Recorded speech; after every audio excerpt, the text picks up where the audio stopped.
जी बताया जाए, आज़ादी के इतने वर्षों बाद भी हिंदी राष्ट्रभाषा क्यों नहीं बन सकी?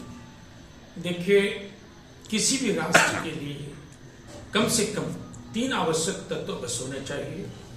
किसी देश का राष्ट्रध्वज हो, राष्ट्रगान हो और राष्ट्रभाषा हो। तो राष्ट्रध्वज हमने किसी पार्टी के चरखे को निकालकर अशोक देवान प्रिय के चक्र को लेकर हमने राष्ट्र झंडे का निर्माण किया। राष्ट्रगान हमें कविवर रविन्द्रनाथ टैगोर के सौजन्य से प्राप्त हुआ और राष्ट्रभाषा उसके मामले में हम चूक गए। अगर आजादी के सुमुहूर्त मेला पर अगर हम राष्ट्रभाषा हिंदी को घोषित कर दिए होते तो मुझे लगता है कि आज ये मुझे दिन देखने को नहीं मिलता, क्योंकि आजादी के जितने भी आंदोलन उस समय चल रहे थे वो संपर्क भाषा के रूप में हिंदी पूरे भारतवर्ष में कायम थी। लेकिन हम वहां सचमुच में चूक गए। अभी आजादी के अमृत महोत्सव हमने मनाया तो 15 अगस्त 2023 को जब माननीय यशस्वी प्रधानमंत्री नरेंद्र मोदी जी का उद्बोधन था तो मुझे भी बड़ी उत्कट अभिलाषा थी कि जिस प्रकार 370 धारा हट गए, नोटबंदी हट गई और भी कई कारण हो गए लग गए, तो मुझे हठात ही जब लगा कि लाल किले के प्राचीर से आदरणीय प्रधानमंत्री उद्बोधन करेंगे, हठात ही सुनने को मिलेगा कि राष्ट्रभाषा हिंदी घोषित हो गई। लेकिन ऐसा हम नहीं कर पाए। हो सकता है कोई संवैधानिक प्रावधान हो, लेकिन मैं समझता हूं कि राष्ट्रभाषा कल भी हिंदी थी और कल भी हिंदी होगी। लेकिन जब हम आज के संदर्भ में बात करते हैं कि हम राष्ट्रभाषा क्यों नहीं बना पाए, तो मुझे संवैधानिक स्तर पर देखना पड़ता है कि 343 से लेकर 351 तक हमारे संविधान में प्रावधान है जो राजभाषा नियम अधिनियम से संबंधित है, और एक प्रावधान 120 और 210 है जो निर्धारित करती है। तो उसमें आप समझिए कि 348 धारा है जो हमारे संविधान की भाषा को निर्धारित करती है। तो आज अगर भारत का कोई भी नागरिक सर्वोच्च न्यायालय में आवेदन देना चाहे, रिट दाखिल करना चाहे, तो उसे अंग्रेजी में देनी होगी। तो इतनी व्यवस्था है। तो मुझे लगता है कि 10वें विश्व हिंदी सम्मेलन में आदरणीय तत्कालीन विदेश मंत्री श्रीमती सुषमा स्वराज के नेतृत्व में 348 धारा जो सर्वोच्च न्यायालय की भाषा को निर्धारित करता है उसका संशोधन करने का प्रस्ताव भारत सरकार के पास विचाराधीन है। और जिस दिन भारत सरकार इसको क्रियान्वित करेगी अध्यादेश बना करके, तो मैं समझता हूं कि सचमुच में हम इस भाषाई लड़ाई को जीतेंगे और कई चीजें की आधारित करके तो राष्ट्रभाषा निर्माण करने में हमें सहूलियत होगी। मेरा दूसरा प्रश्न है कि हिंदी भाषा रोजगार की भाषा कब बन पाएगी? ये भी मूल स्वरूप में होता है कि हमारी जो नीति है, रोजगार नीति अंग्रेजी केंद्रित है, राजभाषा नीति हिंदी केंद्रित है। तो जब तक हम रोजगार नीति में हिंदी और भारतीय भाषाओं का समावेश नहीं करेंगे, जब एक चपरासी की नौकरी के लिए भी अंग्रेजी की अनिवार्यता होगी, हिंदी की अनिवार्यता नहीं होगी, तो हिंदी पढ़ने के लिए हम किसको प्रभावित कर पाएंगे। इसलिए हम सरकार से मांग करते हैं कि कोई भाषा खराब नहीं होती है, अंग्रेजी भाषा को आप रहने दें, लेकिन हिंदी और भारतीय भाषाओं को भी उच्च शिक्षाओं में विकल्प दे दें। तो मैं समझता हूं कि हिंदी जैसे ही रोजगार की नीति बनेगी उस हिसाब से हिंदी रोजगार से जुटेगी और हिंदी पढ़ने लगेगी। क्योंकि हम अंग्रेजी पढ़ते क्यों हैं?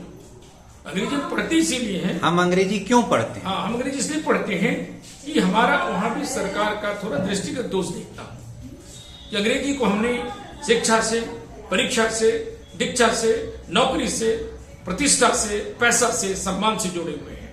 वहां भी मैं मांग करता रहता हूं सरकार से कि आप भाषा ही रहने दीजिए, खाली हिंदी और भारतीय भाषाओं को उच्च शिक्षा में विकल्प दे दीजिए, फिर देखिए समाज क्या बन जाता है। नई शिक्षा नीति में हिंदी भाषा कहाँ पर है? देखिए, नई शिक्षा नीति अपने आप में बहुत क्रांतिकारी कदम है, और अगर सचमुच में लागू हो जाए तो इससे बड़ा चीज कोई हो नहीं सकता है। अभी हमने लागू करने का प्रयास किया, तो अभी मैं एक उदाहरण देकर समझाना चाहता हूं। हिंदी की जो तकनीकी पुस्तकें हैं उसको तैयार करता है अखिल भारतीय तकनीकी शिक्षा परिषद, तो उसके उपाध्यक्ष हुआ करते थे श्री एम एल पूनिया जी। तो मैं उनसे अदा करना मिलने जाता था, तो पूनिया जी बोलते थे कि यादव जी, हमने पुस्तक का जो निर्माण कर रहा हूं 16 भाषाओं में कर रहा हूं, और 2200 शब्द हमने भारत के राज्यों से लिया हूं, रुचिकर करके चलता है, और इतना रुचिकर बना रहा हूं कि लोगों को पढ़ने में भारतीय भाषा में आनंद आएगा। तो मैंने पूनिया जी को एक सवाल किया कि पूनिया जी, आप इतना मेहनत कर रहे हैं, 16 भाषाओं में पुस्तक को तैयार करें, तकनीकी पुस्तकों को, चिकित्सकीय पुस्तकों को, तो लेकिन उस पुस्तकों को या उस माध्यम से पढ़ने वाले लोग कौन होंगे, क्यों पढ़ेंगे, किस लिए पढ़ेंगे? जब भारत सरकार की संचिकाएं चलती है तो अंग्रेजी में चलती है। तो जब तक ऊपर से बदलाव नहीं होगा तो यहां भी दो दर्जे की बात होगी। आज जैसे पढ़ते हैं कॉन्वेंट स्कूल, हिंदी माध्यम स्कूल, हिंदी मीडियम स्कूल, उसी प्रकार से होगा। चिकित्सा शब्द कहां से पास किए हो, तो हिंदी माध्यम से। हम पास किए हैं इंग्लिश मीडियम से, तो वहां भी हीनता की बात होगी। और दूसरी बात, जो चूंकि मैं भाषा से जुड़ा हुआ व्यक्ति रहने के कारण मैं सरकार से भी, अपने सरकार से भी मिलता रहता हूं, कि मैं सोचता हूं कि आपने कहा शिक्षा हम देसी भाषा में बुलाएंगे, बोली में पढ़ाएंगे, क्षेत्रीय भाषा में पढ़ाएंगे, तो मुझे एक शंका उठती है कि अगर तमिलनाडु का अधिकारी जिसके बच्चे 7वीं 8वीं तक तमिल में पढ़े और उनका स्थानांतरण गुजरात हो जाता है, तो क्या नई शिक्षा नीति उन बच्चों के लिए गुजरात में तमिल में 10वीं के बाद 11वीं के बाद BA की पढ़ाई का तमिल में व्यवस्था रखा है क्या? इस शिक्षा नीति इस पर मौन है, इसलिए उस पर भी निराकरण करने की जरूरत है। और दूसरी बात कि हम विदेशी विश्वविद्यालय को आमंत्रित कर रहे हैं, तो विदेशी विश्वविद्यालय क्या हिंदी में पढ़ाएंगे, क्या भारतीय भाषा में पढ़ाएंगे? वो तो हमेशा विदेशी भाषा में पढ़ाएंगे। तो क्या वो विदेशी विश्वविद्यालय हमारे विश्वविद्यालय में हीनता का बोध धारण नहीं कराएंगे? तो मुझे ध्यान आता है कि 1835 का जो मैकेले का शिक्षा नीति है वो आज भी चल रहा है, और उससे ज्यादा द्रुत गति से चल रहा है। तो मैं शिक्षा नीति तो कई वर्णन कर सकता हूं कि 1835 से लेके जब वुड डिस्पैच हुआ, वुड का जो घोषणा पत्र हुआ, वो आधुनिक भारत में पहला घोषणा पत्र था, जिसके आधार पर वो चला। फिर हंटर कमीशन हुआ, सैंडर्स कमेटी आई, फिर हमारा जो अंतरिम सरकार था 1937 में, उसमें भी शिक्षा का सुधार हुआ, फिर आजाद भारत में हुआ। तो सचमुच रूप में पहली मातृभाषा फार्मूला के साथ इंदिरा गांधी जब प्रधानमंत्री थी तो उसमें शिक्षा नीति आई। फिर उसके बाद 1986 में जब राजीव गांधी प्रधानमंत्री थे तो सचमुच में शिक्षा नीति मुझे देखने को मिला कि सर्वहारा वर्ग को जोड़ने से पहला प्रयास किया गया वो राजीव गांधी के नेतृत्व में, जिसमें हमने ग्रामीण विश्वविद्यालय खोले, नवोदय विद्यालय खोला गया, कंप्यूटर की शिक्षा खोली गई। तो इसके लिए मैं उस चीज को मानता हूं, विचारधारा मेरा बिल्कुल अलग है उस सरकार से, लेकिन उस सरकार के ये काम का मैं जरूर प्रभावित करता है कि देश के लिए बहुत अच्छा काम हुआ। फिर आया नरसिंह राव का सरकार, उस समय डंकल प्रस्ताव आया। डंकल प्रस्ताव ने सरकार को शिक्षा को निजीकरण की ओर मोड़ा। उसके बाद निजीकरण की मोड़ जब मुड़ा तो फिर आज भी शिक्षा उस धरातल पर व्यापार की तरफ चला जा रहा है। आज हम भाषा के रूप में हिंदी को नहीं प्रचारित करते, भारतीय भाषा को स्थापित नहीं कर पाते हैं, तो उसका कारण ये है कि जितने भी अंग्रेजी स्कूल हैं, अंग्रेजी महाविद्यालय हैं, वो किनके हैं? बड़े बड़े सेठ के हैं, बड़े बड़े पैसे वालों के हैं, बड़े बड़े संसद सदस्यों के हैं, पार्षदों के हैं। तो वो कब चाहेंगे कि भारतीय भाषा बने?